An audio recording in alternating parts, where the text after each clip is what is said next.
موقع پر اس بات کو سمجھ لیں کہ ترجیح دنیا کو نہ دے، ترجیح آخرت کو، اللہ کی ذات کو۔ ہماری آخرت کس طرح ٹھیک ہو سکتی ہے، آخرت میں کامیاب کس طرح ہو سکتے ہیں، آخرت میں اللہ تعالیٰ کی رضا کیسے پا سکتے ہیں، اس کو ترجیح دینی چاہیے۔ نبی پاک صلی اللہ تعالیٰ علیہ وسلم کے بہت سارے صحابہ بڑی شانوں والے، ایک صحابی کا ہم آج ذکر کرنے جا رہے ہیں جن کا نام ہے حضرت ابو ذر غفاری رضی اللہ تعالیٰ۔ ہمارے صوفیاء تصوف میں ایک جملہ بولتے ہیں کہ تیرا تو فقر فقر ابو ذر ہے، یعنی جن کو صحیح درویش کہتے ہیں نا، صحیح درویش۔ مولا علی شیر خدا رضی اللہ تعالیٰ عنہ فرمایا کرتے دو ہی تو بندے ہیں جو رب کے رستے میں کسی شے کی پرواہ نہیں کرتے۔ حضور کون سے؟ فرمایا ابو ذر غفاری ہے اور دوسرے علی المرتضیٰ ہے۔ مولا علی فرمایا کرتے یہ نا مسلمانوں میں سے چوتھے یا پانچویں مسلمان ہیں، شروع سے ایک سلیم الطبع آدمی، کچھ لوگ طبعاً بڑے نفیس ہوتے ہیں، طبعاً ہی اللہ کی طرف سے شروع سے ہی۔ ان کا جو قبیلہ تھا بنو غفار وہ راہزنی کرتا تھا، لوگوں کو لوٹ لیتا تھا، شروع میں یہ کام کیا لیکن جب کچھ لوگوں کی چیخیں کانوں میں گئیں تو چھوڑ دیا، فرمایا نہیں یار طبیعت نہیں مانتی۔ اور نبی پاک کا کلمہ پڑھنے سے پہلے ہی بتوں کی پوجا چھوڑ کے رب کی عبادت شروع کر دی۔ لوگ پوچھا کرتے تھے آپ عبادت تو کرتے تھے پر منہ کدھر کرتے تھے؟ فرماتے تھے جدھر وہ کرا لیتا تھا کر لیتے تھے۔ کسی نے انہیں بتایا کہ مکے میں ایک شخص ہیں جنہوں نے اعلان نبوت کیا ہے، آپ کی طرح کی باتیں کرتے ہیں۔ انہوں نے اپنے بھائی کو بھیجا، ان کا نام انیس تھا، پتہ کر کے واپس آئے، بھائی کہنے لگے ابو ذر، ان کا نام جندب ہے اصل میں، ذر ان کے بیٹے کا نام ہے اور کنیت سے زیادہ معروف ہیں، ابو ذر غفاری کہلاتے ہیں۔ فرماتے ہیں کہ بھائی نے آ کے بتایا کہ وہ نیکی کا حکم دیتے ہیں، برے کاموں سے منع کرتے ہیں، صلہ رحمی کا پیغام دیتے ہیں، لیکن لوگ سارے مخالف ہیں۔ یہ چیز بھی بڑی کاؤنٹ ہوتی ہے، اسے نہ کاؤنٹ کیا کریں۔ لوگوں کی ترجیحات بدلتی ہیں، صبح کچھ دوپہر کچھ شام کچھ، اسے نہ کاؤنٹ کریں۔ انہوں نے اس بات کو کاؤنٹ کر کے بتایا کہ لوگ ان کے جو ہیں نا وہ مخالف ہیں سارے۔ تو حضرت ابو ذر غفاری کہنے لگے مجھے تسلی نہیں ہوئی، میں خود جا کے پتہ کروں گا۔ کہتے ہیں مکہ شریف آیا تو کسی ایسے آدمی سے پوچھ بیٹھا، میں تو کچھ اور سمجھا تھا وہ کچھ اور نکلا۔ مکے والوں نے بڑا مارا، مکے پہنچ کے پہلی جو چیز ملی وہ مار کھانے کی تھی۔ اب میں ڈرتے کسی سے پوچھتا ہی نہ، بھوک بھی بڑی تھی، رہنے کو جگہ نہیں تھی، حرم شریف میں لیٹا رہتا تھا۔ میرے نصیب دیکھو، مجھے ایک شخص نے آ کے ہلایا، کہنے لگے اگر مناسب سمجھیں تو میں آپ کو دیکھ رہا ہوں کافی دیر سے، آپ کوئی پردیسی ہیں، آپ کا اپنا مہمان نہ بنا لوں؟ تو میں نے کہا آپ کا کیا نام ہے؟ کہنے لگے میرا نام ہے علی ابن ابی طالب۔ کہتے ہیں مولا کائنات گھر لے گئے، کھانا بھی کھلایا، جگہ بھی دی، سونے کو خدمت بھی کی، لیکن چونکہ میں تو پہلے ایک سے پوچھ کے مار کھا بیٹھا تھا، میں نے پوچھا نہیں میں کدھر آیا ہوں۔ رات رہے، اگلی رات بھی رہے، لیکن میں نے بتایا نہیں میں کس کام آیا ہوں۔ حضرت ابو ذر غفاری رضی اللہ تعالیٰ عنہ کہتے ہیں خود ہی مولا علی نے پوچھا بتا سکتے ہو کیسے آئے ہو؟ میں نے کہا رات رکھ لو گے؟ فرمایا بڑا کشادہ سینہ دیا رب نے مجھے، تو بات تو کر۔ کہنے لگے یار میں تو محمد مصطفیٰ کی زیارت کرنے آیا صلی اللہ تعالیٰ علیہ وسلم۔ یہ بے نیاز لوگوں میں سے ہیں حضرت سیدنا ابو ذر غفاری۔ میں حضور کی زیارت کے لیے، حضرت علی کہنے لگے سویرے لے چلوں گا۔ انسان بزدل نہیں ہوتا، ہر انسان بزدل نہیں ہوتا، اور بلا وجہ ٹکراؤ کی پالیسی بنا لینا یہ بھی سیانے لوگوں کا کام نہیں۔ حکمت کے تقاضوں کے مطابق چلنا یہ بھی دلیر لوگوں کا ہی کام ہوتا ہے۔ حضرت مولا علی کہنے لگے صبح لے کے چلوں گا پر حالات ٹھیک نہیں، شرارتی لوگ ہر جگہ ہوتے ہیں، اگر کوئی شرارتیوں کا ٹولہ ملا نا جو کھڑا ہوگا جاسوسی کرنے کے لیے کہ حضور کی طرف کون کون جا رہا ہے، تو میں نیچے جھکوں گا جوتے کا تسمہ ٹھیک کرنے کے لیے، لیکن آپ نے نہیں کھڑے ہونا، آپ نے چلتے رہنا ہے تاکہ کسی کو شک نہ ہو۔ کہتے ہیں اس ترتیب سے حضرت علی مجھے لے کے گئے، میں حضور کی بارگاہ میں پہنچا۔ مولا علی کہتے ہیں بڑے بڑے لوگ سوال کرتے تھے پر یہ شروع سے سلیم الطبع تھے، مجھے کہہ لینے دینا، جنہوں نے ماننا ہوتا ہے وہ لمبے سوال کرتے ہی نہیں۔ مان جو لیا تو لمبے سوالوں کی ضرورت ہی کوئی نہیں۔ کہتے ہیں لوگ بڑے بڑے سوال کرتے تھے پر ابو ذر نے 2-3 باتیں ہی پوچھیں اور آگے جا کے کہنے لگے حضور ہاتھ بڑھائیں مجھے کلمہ پڑھائیں۔ نبی پاک صلی اللہ علیہ وسلم نے کلمہ پڑھایا، فرمایا باہر جا کے نا ابھی ذکر کرنا کہ تم مسلمان ہو گیا، یہ ماریں گے۔ عرض کی حضور انہیں مارنے دے، میں آیا بھی مار کھا نہیں ہوں۔ انہیں مارنے دے نا. پڑا فلک کو کبھی دل جلوں سے کام نہیں. داغ دہلوی نے کہا تھا پڑا فلک کو کبھی دل جلوں سے کام نہیں، اور جلا کے راکھ نہ کر دوں تو داغ نام نہیں. ماری تو کھانے آئے ہیں، مارنے دیں، کرنے دیں زور جتنا لگانا ہے لگانے دیں. باہر جا کے اعلان کیا، مکے والوں نے مارا، اتنا مارا کہ بے ہوش ہو گئے. پھر کسی نے بتایا کہ تم نے گزرنا بھی ہے ان کے علاقے سے، بنو غفار سے، پھر ان کا پتہ بھی ہے یہ لوگ بڑے سخت ہیں. پھر چھوڑا. تباً بڑے جلالی تھے، زاہد مزاج تھے. فرماتے تھے کہ جو تمہاری ضرورت سے زیادہ ہے وہ سارا صدقہ کرو. کنز کے معاملے میں ان کا رویہ یہ تھا. صرف حضرت صدیق اکبر کو کچھ نہیں کہا انہوں نے، باقی حضرت عمر جیسے آدمی کو بھی کھڑا کر کے کہہ لیتے تھے یہ مال کیوں رکھا ہوا ہے خزانے میں، بانٹتے کیوں نہیں سارا. اور جناب عثمان غنی رضی اللہ تعالیٰ عنہ کے ساتھ تو باقاعدہ کئی دفعہ اس موضوع پر گفتگو کی. وہ کہتے تھے کہ جب اللہ کہتا ہے قرآن میں کہ مال دولت جمع نہیں کرنی، تو وہ جو لوگ تھے وہ بھی بڑی شانوں والے تھے. وہ کہتے تھے کہ اللہ نے جب زکوٰۃ فرض کی تو مال جمع ہوتا ہے تو زکوٰۃ فرض ہوتی ہے نا. جب فطرانے کا کہا تو مال ہوتا ہے تو فطرانہ آتا ہے نا. تو آپ جو کہہ رہے ہیں وہ ٹھیک ہے، پر آپ اعلیٰ بات کر رہے ہیں تقوی کی، سارا بانٹو. تو حضرت ابو ذر غفاری کہتے تھے چلو ٹھیک ہے تمہاری بھی بات مان لیتا ہوں، پر یہ بتاؤ مدینے والے کا اپنا طریقہ کیا ہے. کہ بھئی حضور کا طریقہ تو وہی ہے جو آپ بتا رہے ہیں. تو فرمانے لگے پھر اس رستے نہ چلیں جو رستہ مدینے والے رسول کا ہے. اور حضور سے، نبی پاک سے عشق کرتے بڑا کھل کے. یہ صحابہ صفہ میں سے تھے. کلمے پڑھنے کے بعد چونکہ طبیعت جلالی تھی تو حضور نے بھیج دیا، فرمایا واپس جاؤ اپنے قبیلے میں تبلیغ کرو. واپس گئے، بھائی کو مسلمان کیا، والدہ کو مسلمان کیا، قبیلہ سارا مسلمان کیا، وہیں رہے. ہجرت مدینہ کے بعد آئے تبوک کے موقع کے قریب، اور حضور نے صحابہ صفہ میں رکھ لیا. نوکری کرتے مدینے والے رسول کی، دلیر آدمی تھے، بڑا قبیلہ تھا، پر ڈیوٹی کرتے، ڈیوٹی خدمت کرتے. ایک بیٹا تھا زار اس کا نام تھا، اس کی ڈیوٹی لگائی تم نے میرے نبی پاک کے اونٹ چرانے. ڈاکو آئے تو صاحبزادہ اونٹوں کی، اونٹنیوں کی حفاظت کرتے شہید ہو گیا. اور یہ انوکھا بندہ ہے جس نے شرط لگائی تھی کہ میں نے کالی سیاہ رنگ کی عورت سے شادی کرنی. انوکھا بندہ ہے. ایک بیٹی تھی، ایک بیٹا، بیٹا شہید ہو گیا. بیوی سے کہا تم نے نبی پاک کے گھر میں خدمت کرنی ہے، حضور کے گھر والوں، اور میں نبی پاک کی نوکری کروں گا. حضور کی خدمت کرتے، ہر وقت خدمت میں رہتے. اور حضور جب آتے نا، صحابہ صفہ میں یہ شامل تھے جو لوگ دین سیکھتے، حضور جب آتے تو سب سے پہلے آ کے حضرت ابو ذر غفاری کا پوچھتے، بلائیں. اور جب بات کرتے حضور تو بار بار ان کو مخاطب کر کے بات کرتے. حضرت ابو ذر غفاری رضی اللہ تعالیٰ عنہ کا نبی پاک سے اتنا پیار کہ ہماری بھی مشکل حل کر دی. ابو داؤد شریف میں موجود ہے، ایک دن کہنے لگے یا رسول اللہ صلی اللہ علیہ وسلم، اگر کوئی بندہ کسی سے پیار بڑا ہی کرے پر اس جیسے عمل نہ کر سکے، کوشش کرے کرنا. لوگ ہمیں کہتے ہیں نا جی پیار بڑا، عمل بھی تو کرو نا. بھی کرنا چاہیے، پر انسان ہے نا، غلطی بھی تو ہو ہی جاتی ہے. اب ہم عمل نہیں کر سکتے تو تم ہمیں پیار بھی نہیں کرنے دو گے؟ مہربانی کرو، پیار تو کرنے دو نا. حضرت ابو ذر غفاری نے کہا، ابو داؤد شریف میں موجود ہے، یا رسول اللہ صلی اللہ تعالی علیہ وآلہ وسلم، حضور پیار بڑا کرے پر ان جیسے عمل نہ کرے تو حکم کیا ہے؟ تو حضور نے فرمایا پیار سچا کرے، اللہ قیامت کے دن جس سے محبت کرے گا نا اس کے ساتھ ہی دونوں کو اکٹھا فرما دے گا. تو حضرت ابو ذر نے فوراً کہا حضور پھر مجھے آپ سے بھی بڑا پیار ہے، رب سے بھی بڑا پیار ہے. فرمایا فکر نہ کرنا، جنت میں اکٹھے ہی جائیں گے. اتنی محبت رسول پاک کی ذات کے ساتھ حضور کی نوکری کرنا. ایک دن خدمت کرتے کرتے سو گئے.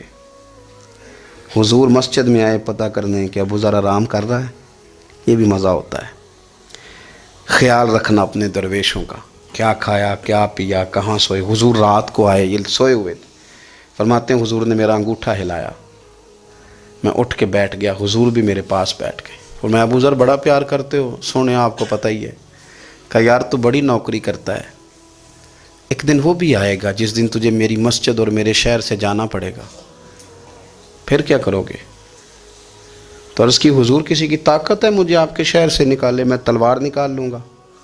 تو نبی پاک نے فرمایا تلوار نہ نکالنا، جہاں تمہیں بھیجا جائے چپ کر کے چلے جانا. حضور کب تک؟ فرمایا جب تک اللہ تیری اور میری ملاقات نہیں کرا دیتا، یعنی وصال تک. یہ واحد شخص ہیں کہ حضور کے وصال ظاہری کا وقت آ گیا تو فرمایا کوئی میرے ابو ذر کو بلاؤ۔ جب یہ آئے تو حضور لیٹے ہوئے تھے، یہ جھکے نبی پاک کی طرف، حضور میں حاضر ہوں، تو حضور نے پکڑ کے سینے کے ساتھ لگا لیا۔ میرے رسول پاک صلی اللہ علیہ وسلم کی خدمت میں ایک دفعہ عرض کرنے لگے حضور مجھے صوبے کا گورنر بنا دیں، تو نبی پاک نے فرمایا ابو ذر میں عہدے پسند نہیں کرتا، تو تمہیں بھی میں کہتا ہوں عہدہ نہ لینا، تمہیں بھی کہتا ہوں عہدہ نہ لینا۔ فرمایا ابو ذر میں جو چیز اپنے لیے پسند کروں گا تمہیں بھی اسی کا مشورہ دوں گا، تم بندے اچھے ہو پر یہ کام تمہارے بس کا نہیں ہے۔ بڑے زاہد آدمی میرے رسول کریم صلی اللہ تعالیٰ علیہ وآلہ وسلم نے ان کے بارے میں فرمایا جس طرح نبیوں میں حضرت عیسیٰ علیہ السلام ہوئے، حضرت عیسیٰ دیکھیں نا، انبیاء میں اللہ تعالیٰ نے ہر قسم کی عظمت نبیوں کو دیں۔ جناب سلیمان علیہ السلام کا تو تخت بھی ہوا میں اڑتا تھا، جن تک تابع دار تھے، اور نبیوں میں حضرت عیسیٰ بھی ہیں جن کے پاس گھر بھی کوئی نہیں، شادی بھی کوئی نہیں کی، اینٹ سرانے رکھ کے تکیہ بناتے، ایک ان کے پاس کنگھی تھی اور ایک پیالہ تھا۔ دیکھیں جو بندہ نیک ہو نا وہ بھی نیک ہیں، اللہ کے نبی ہیں، آپ اپنا تقوی مسلط نہیں کریں گے، جو وہ کر رہے ہیں وہ بھی مخلص ہو کے کر رہے ہیں۔ حکومتیں جو چلانی ہیں تو وہ کس نے چلانی ہے؟ اگر نیک بندے نہیں آئیں گے تو غلط لوگ آئیں گے، قوموں پہ ظلم کریں، وہ بھی اپنی جگہ ٹھیک ہے، لیکن یہ جو کر رہے ہیں یہ بات بھی اپنی جگہ بالکل ٹھیک ہے۔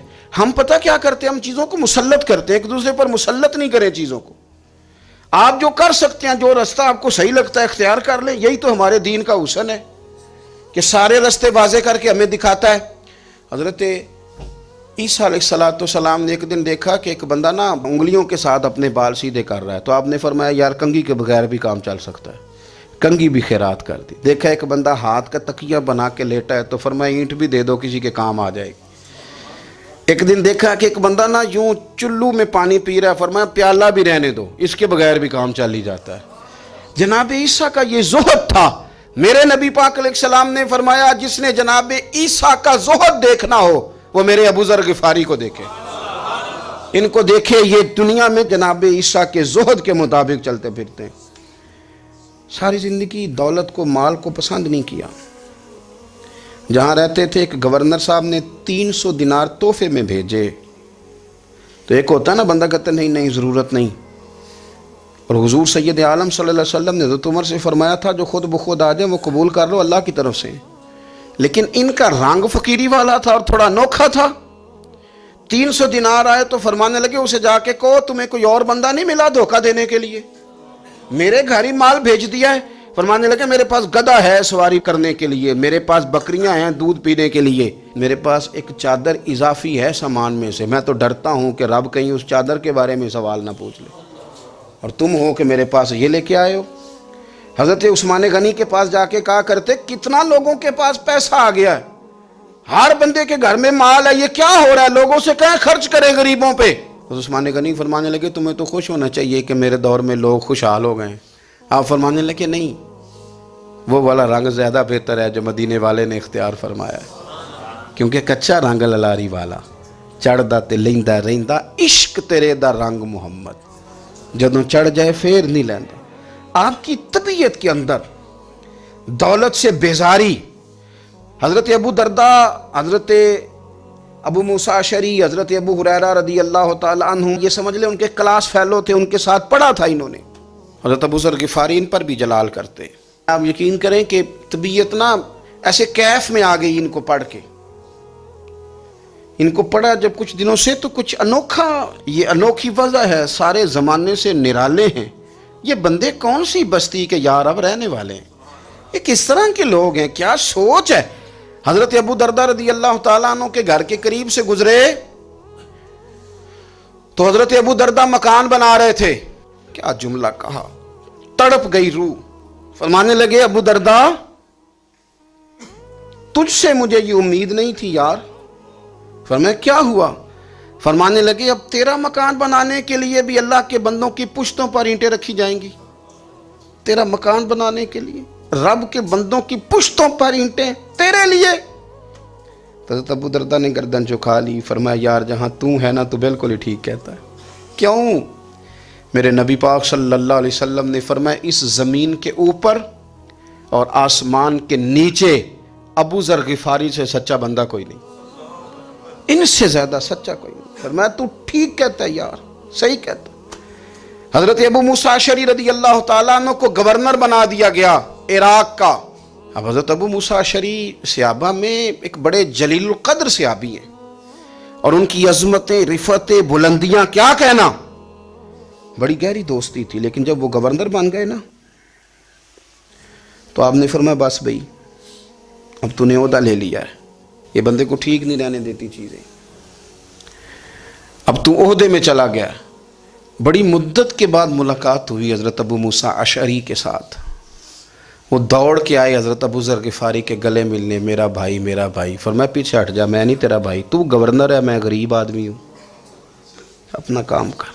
پھر دوڑ کے آئے، فرمایا ابو ذر تو میرا بھائی ہے یار، اکٹھے پڑھتے تھے حضور۔ فرمایا نہیں، جا تو نہیں میرا۔ پھر آئے، جانتے تھے نا یہ سچا بندہ ہے، یہ سچا بندہ ہے، یہ تقریروں والا نہیں، صرف وعظوں والا نہیں، اس کے اندر بھی بڑی سچائیاں ہیں۔ قریب آئے، آ کے کہا یار تو میرا بھائی ہے، میرے سینے لاگ۔ فرمانے لگے تو تیسری بار آیا ہے، مومن ہے، میں منہ نہیں موڑ سکتا، پر پہلے مجھے بتا گورنر بننے کے بعد تو نے مکان کتنے بنائے، باغ کتنے لگائے، چکیاں کتنی لگائیں، کتنے تو نے چیزیں بنائی ہیں، پہلے بتا۔ تو حضرت ابو موسیٰ اشعری نے ان کا ہاتھ پکڑا، رونے لگے، کہنے لگے جس محبوب سے تو نے تربیت لی ہے میں بھی انہی کا نوکر ہوں، جن کپڑوں میں میں عراق گیا تھا میرے آج بھی وہی ہیں یار۔ کیا بات کرتا ہے تو، میرے وہی ہیں۔ مجھے بتا اگر یہ عہدے خدمت کے ہم نہیں لیں گے تو پھر کیا ظالموں کو دیں گے، غیروں کو دیں گے؟ نہ کر، کچھ نہیں بنایا۔ حضرت سیدنا ابو موسیٰ اشعری رضی اللہ تعالیٰ عنہ روئے، اور جب کہا نا کوئی شے نہیں میرے پاس، تو فرمایا اچھا چل آ جا، پھر سینے لگ جا، تو واقعی میرا بھائی ہے۔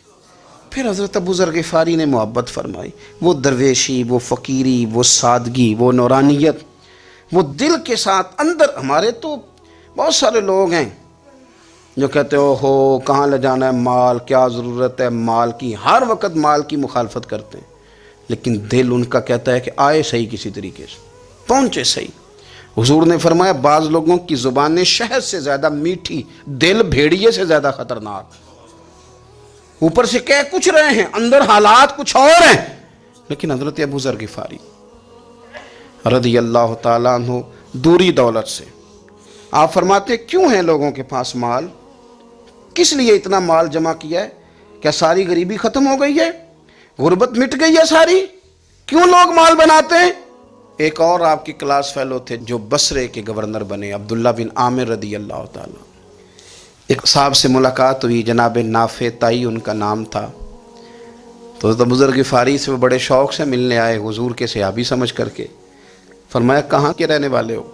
کہا میں تو بصرے کا رہنے والا ہوں۔ فرمایا وہاں میرے ایک کلاس فیلو ہیں عبداللہ بن عامر، کہا وہ تو آج کل گورنر ہیں۔ فرمایا میرا ایک پیغام دے دو گے اس کو جا کے؟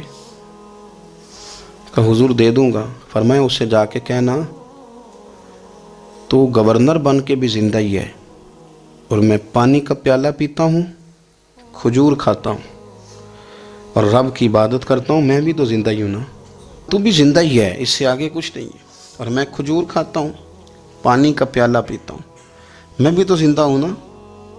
اللہ اکبر۔ نافع تائی کہتے ہیں اس پیغام کی سمجھ نہیں آئی، لیکن میں لے کے گیا، عبداللہ بن عامر سے میری ملاقات ہوئی، تو میں نے کہا جی ایک پیغام دینا ہے، تو انہوں نے کچھ توجہ نہیں کی۔ جب میں نے بتایا نا کہ حضرت ابو ذر غفاری کا پیغام ہے، تو ان دونوں آنکھیں کھول دیں، کہنے لگے جلدی بتاؤ انہوں نے کیا کہا ہے۔ فقر اور درویشی کے رستے پہ چلنے والوں کے امام سیدنا ابو ذر غفاری نے کیا کہا ہے؟ تو کہتے ہیں مجھے پاس بٹھا لیا، شفقت فرمائی، کہنے لگے اب بتاؤ انہوں نے کیا کہا ہے؟ تو عرض کرنے لگے انہوں نے کہا ہے کہ تو گورنر ہے، تو بھی زندہ ہے، اور میں کھجور کھاتا ہوں، پانی پیتا ہوں، رب کو یاد کرتا ہوں، میں بھی تو زندہ ہی ہوں نا۔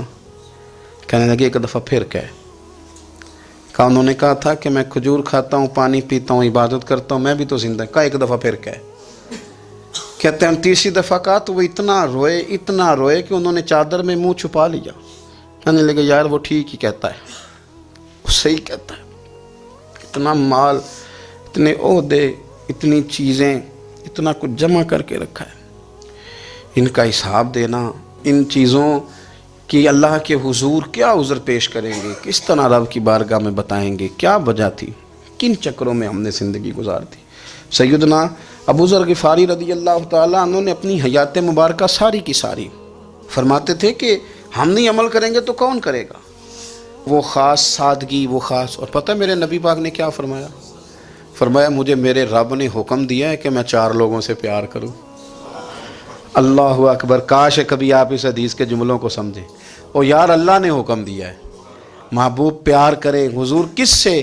تو پہلے 3 مرتبہ نبی پاک نے ایک ہی شخص کا نام لیا، فرمایا علی سے، علی سے، علی سے، پھر فرمایا ابو ذر غفاری سے، پھر فرمایا جناب مقداد سے، پھر فرمایا سلمان فارسی سے۔ رب نے مجھے کہا ان سے پیار کرو۔ حضرت ابو ذر غفاری تبوک کے موقع پر نا اونٹ پہ بیٹھے تھے، پیچھے رہ گئے، اونٹ پر بیٹھے تھے تو پیچھے رہ گئے، اونٹ سست تھا، تھک گیا، چل نہیں رہا تھا۔ حضرت ابو ذر غفاری رضی اللہ تعالیٰ عنہ پہلے تو اسے لے گئے ایک گاؤں میں کہ اونٹ بیمار ہو گیا، اس کا علاج کرایا، لیکن جب وہ ٹھیک نہ ہو سکا نا تو اونٹ وہیں چھوڑ دیا۔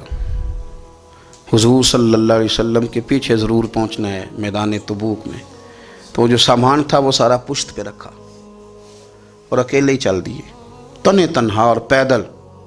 سامنے سے گرد اڑتی ہوئی نظر آئی تو لوگوں نے کہا حضور پتہ نہیں کون آیا ہے۔ فرمایا تمہیں نہیں پتہ، مجھے تو پتہ ہے نا، ابو ذر غفاری آیا ہے، ابو ذر غفاری آئے۔ پھر حضور نے فرمایا یمشی واحدہ و یموت واحدہ و یبعث واحدہ، فرمایا یہ تنہا چلتے ہیں، یہ تنہا ہی دنیا سے جائیں گے، تنہا ہی اٹھائے جائیں گے، تنہا تنہا چلتے ہیں، تنہا ہی دنیا سے جائیں گے، انتقال تنہا ہی اٹھائے جائیں گے۔ جو بہت زیادہ سختی کرنے لگے صحابہ پہ، بہت زیادہ، تو حضرت عثمان غنی رضی اللہ تعالیٰ عنہ نے فرمایا کہ آپ اپنے مزاج کے لحاظ سے تو درست ہیں، پر جو چیز آپ طاری کرنا چاہتے ہیں جب شریعت گنجائش دیتی ہے تو آپ کیوں اتنی سختی فرماتے ہیں؟ تو فرمانے لگے ٹھیک ہے پھر مجھے ربضہ جانے کی اجازت دے دو۔ ربضہ ایک بستی تھی، جنگل تھا، وہاں کوئی آتا جاتا نہیں تھا، اسی کسے دے کچھ نہیں جلا گئے تے نہ کوئی ساڈا دردی۔ حضور نے کہا تھا نا یمشی واحدہ، تو اکیلا چلے گا، ربضہ چلے گیا۔ حضرت سیدنا عثمان غنی نے کہا یہ کچھ بکریاں لے جاؤ، دودھ پی لیا کرنا۔ فرمایا عثمان مجھے مال کی تو ضرورت پہلے دن سے ہی کوئی نہیں، مجھے تو رب رسول کی ضرورت ہے، ان کی کرم نوازیاں میرے ساتھ رہتی ہیں۔ تشریف لے گئے، وہاں تنہا کھجور کے خشک ٹکڑے کھاتے، عبادت کرتے، اللہ کو یاد کرتے۔ بڑے بڑے لوگوں نے آ کے کہا کہ ابو ذر آپ کی بڑی شان ہے، ہمارے ساتھ چلیں۔ فرمایا چھوڑو، کہاں منشور ہم اور کہاں ہنگامے محبت کے، ایک حجرے میں رہتے ہیں خدا کو یاد کرتے ہیں، ضرورت کوئی نہیں، جہاں ہوں نا وہاں میں ٹھیک ہوں، حاجت نہیں۔ وصال کا وقت آ گیا، دنیا سے جانے کا ٹائم آ گیا، اکیلے ہیں، بیوی ہے اور بیٹی ہے، جنگل کا علاقہ ہے، حج ہو گیا، رستے بند ہو گئے، بیمار ہو گئے۔ اپنی اہلیہ کو بلا کے کہنے لگے اب میں بچوں گا نہیں، اب جانے کا وقت آ گیا ہے۔ میں نے فقیری جو حضور کی دیکھی تھی اس میں نے وقت گزارا ہے، اور دیکھ میں جا بھی فقیری میرا لے سجدہ سا توڑ دی پائی، جان بھی دیتی تیرا تیرے، اب جانے کا وقت ہے۔ تو اس طرح کرنا، اگر تیرے پاس کوئی کپڑا ہوا تو مجھے کفن دے دینا، نہ ہوا تو اللہ کے سپرد کر دینا۔ کہا ہم 2 عورتیں ہیں، جنازہ غسل کفن۔ فرمایا رب جماعت بھیجے گا میرے لیے، لوگ آئیں گے، میرے نبی پاک نے مجھ سے وعدہ کیا تھا آئیں گے نا لوگ۔ تو اہلیہ کہنے لگی ابو ذر آپ کو کیسے پتہ ہے کہ آپ اس صحرا میں انتقال کر جائیں گے، اللہ شفا دینے والا ہے۔ فرمانے لگے ہم 3-4 لوگ بیٹھے تھے تو حضور نے فرمایا تھا تم میں سے ایک شخص صحرا میں اکیلا انتقال کر جائے گا، تو وہ میرے جتنے باقی ساتھی تھے وہ سارے انتقال کر گئے، اب میں اکیلا ہی بچا، مجھے پتہ ہے وہ میں ہی ہوں، تو تم دیکھنا تمہیں کوئی نہ کوئی مل جائے گا غسل کفن کے لیے۔ آپ کی اہلیہ کہتی ہیں کہ میں اٹھی، کبھی دوڑ کے میں باہر جاتی، سڑک پہ جا کے دیکھتی کوئی گزر رہا ہے، پھر میں آ کے کہتی حج ختم ہو گیا ہے، رستے بند ہو گئے ہیں، کون آئے گا جنگل میں، پھر میں آ کے ان کی تیمارداری کرتی، پھر اٹھ کے جاتی، پھر میں آ کے تیمارداری کرتی. اچانک میری نظر پڑی تو ایک چھوٹا سا قافلہ آ رہا تھا. اس قافلے میں چند لوگ تھے اور سب سے بڑھ کر صحابی رسول حضرت عبداللہ ابن مسعود بھی تھے. میں نے ان کو اشارہ کیا تو وہ دوڑے آئے, کہنے لگے بہن کیا ہے؟ میں نے کہا یہاں ایک شخص ہے, تمہاری تھوڑی سی ضرورت ہے اس کو. حضرت عبداللہ ابن مسعود کہنے لگے کون ہے بی بی؟ کہتے ہیں میں نے کہا کہ وہ ابو ذر غفاری ہیں. کہتی تڑپ کے روئے عبداللہ ابن مسعود, تڑپ کے. کہنے لگے ابو ذر میرے نبی پاک کا پیارا, میرے ماں بھی اس پہ قربان, میرا باپ بھی قربان, کدھر ہے جلدی بتاؤ. کہتی میں لے آئی. 4-5 لوگ تھے وہ. تو سیدنا ابو ذر غفاری کہنے لگے عبداللہ میرا وصال ہو جائے گا لیکن یاد رکھنا میری بیوی کے پاس کفن کے لیے کپڑا موجود نہیں. وہ لہو سجنا اساں توڑ ہی نہیں پائی, جان بھی دیتی تے رات تیرے, کفن کے لیے کپڑا نہیں ہے. لیکن تم میں سے نا وہ بندہ کوئی کپڑا نہ دے جو کبھی کسی سرکاری عہدے پہ رہا ہو. وہ بندہ میرے کفن کے لیے کپڑا نہ دے کسی سرکاری عہدے پہ رہا ہو. ایک انصاری جوان کہنے لگا ابو ذر میں کبھی کسی عہدے پہ نہیں رہا, اگر آپ میری چادر قبول کر لیں کفن کے لیے تو میں ٹھیک ہے. میں نے نا حضور کے طریقے پر زندگی گزاری ہے, چپ کر کے میرا جنازہ پڑھ دینا اور مجھے کہیں اور نہ لے کے جانا. اسی کسی دے کچھ نہیں لگتے تو نہ کوئی ساڈا دردی یہیں کسی صحرا میں جنگل میں یہیں کوئی قبر کھود کے مجھے دفن کر دینا, مجھے جانے نہیں ہے کسی جگہ. حضرت عبداللہ ابن مسعود رضی اللہ تعالیٰ عنہ نے جنازہ پڑھایا اور اس درویش کو جو 5ویں یا 4تھے مسلمان ہیں ان کو وہاں دفن کیا. جب خبر پہنچی نا مدینے تو سب سے زیادہ آنسو مولا علی نے بہائے, سب سے زیادہ حضرت علی نے. لوگوں نے کہا اتنا کیوں روتے ہو؟ فرمایا 2 ہی تو بندے تھے جو اللہ کے راستے میں کسی کی پرواہ نہیں کرتے تھے, اب ایک ہی رہ گیا ہے. کہا حضور کیا مطلب؟ فرمایا 2 ہی تھے, ایک ابو ذر اور ایک علی, اب اکیلا علی تو رہ گیا, وہ چھوڑ کے چلے گئے. حضرت سیدنا ابو ذر غفاری